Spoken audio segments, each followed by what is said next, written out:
রাজনীতি কিন্তু রাজনীতি, এটা কিন্তু আপনার ঠিক ওই গীতা বাইবেলের সঙ্গে সম্পর্ক নেই, কোরআনের সঙ্গে সম্পর্ক। মির্জা ফখরুলের কাছে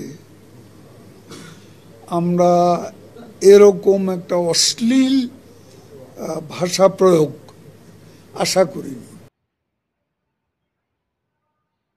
নামটি উচ্চারণ করতে হলে তারেক রহমানের অজু করে নামটি উচ্চারণ করবেন, কারণ স্বাধীনতার মহান ঘোষকের সুযোগ্য পুত্র বাংলাদেশের বৃহত্তম রাজনৈতিক দলের চেয়ারপারসন হচ্ছে বেগম শহীদ প্রেসিডেন্ট জিয়াউর রহমান তারেক রহমান। তার নামটি উচ্চারণ করতে হলে অজু করে করবেন।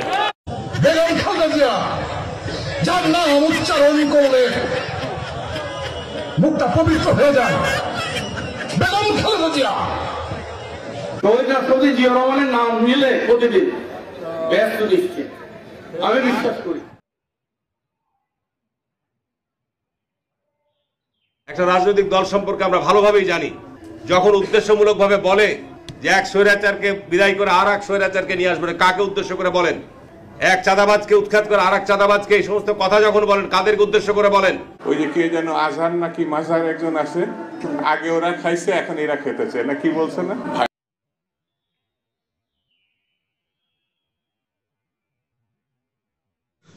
আমরা এরকম একটা অশ্লীল ভাষা প্রয়োগ আশা করিনি।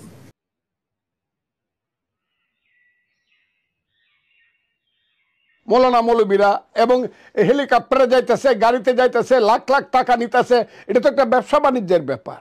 এবং এরা তো দুনিয়ার সমস্ত কালচার শেষ করে, বাঙালির যে কালচার, শিক্ষা, সংস্কৃতি, নাটক, যাত্রা, গান, বাউল, মাজার সব শেষ করে দিতেছে। তারা কি চায় তারা এই দেশে?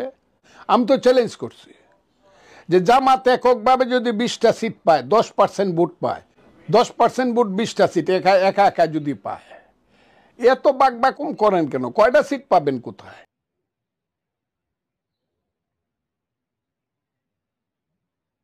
মৌলবাদী দল এখানে ক্ষমতায় আসবে তার কোনো সম্ভাবনা নাই। বাংলাদেশের 52 বছর ইতিহাসে দেখা গেছে যে কখনোই কোনো মৌলবাদী দল তারা ক্ষমতায় আসতে পারেনি, বরঞ্চ তাদের যে শক্তি, সেই শক্তি দিন দিন ক্ষীয়মান হয়ে।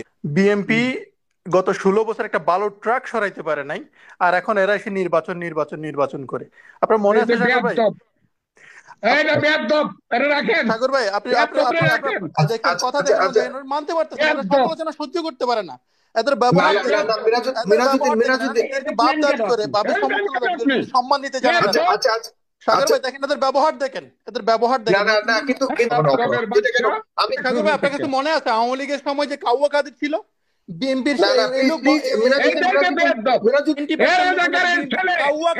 সম্বোধন করে মানে বয়স্ক, ওরা সম্মান দিতে জানে।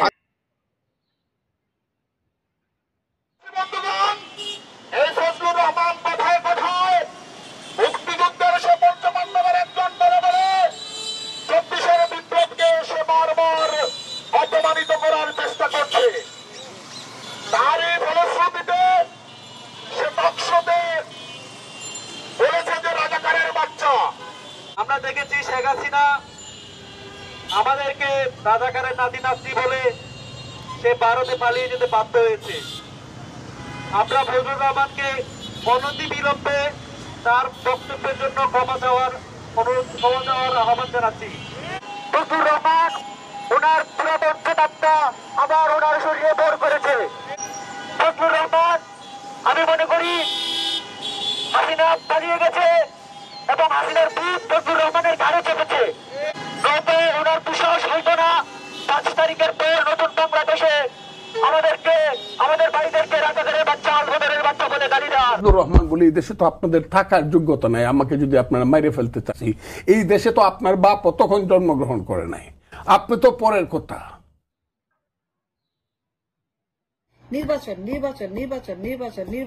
বিএনপি শুধু নির্বাচন চায়। আমরা বারবার বিএনপি বলছি যে আমাদের অতি দ্রুততম সময়ের মধ্যে নির্বাচন অনুষ্ঠিত হওয়া দরকার। এখানে বিএনপি ক্ষমতা আসবে না, কে ক্ষমতা আসবে? কে ক্ষমতা আসবে বাংলাদেশে? আমি শুধু এটুকুই বলতে চাই যে রাজনীতিবিদরা তাদের সুস্থ মস্তিষ্কের উদয় হোক, যারা রাজনীতি করবেন মানুষের জন্য, যারা করবেন, যা আমাদের বাচ্চাদের প্রশ্নের উত্তর যারা দেবেন তারা রাজনীতি করুন।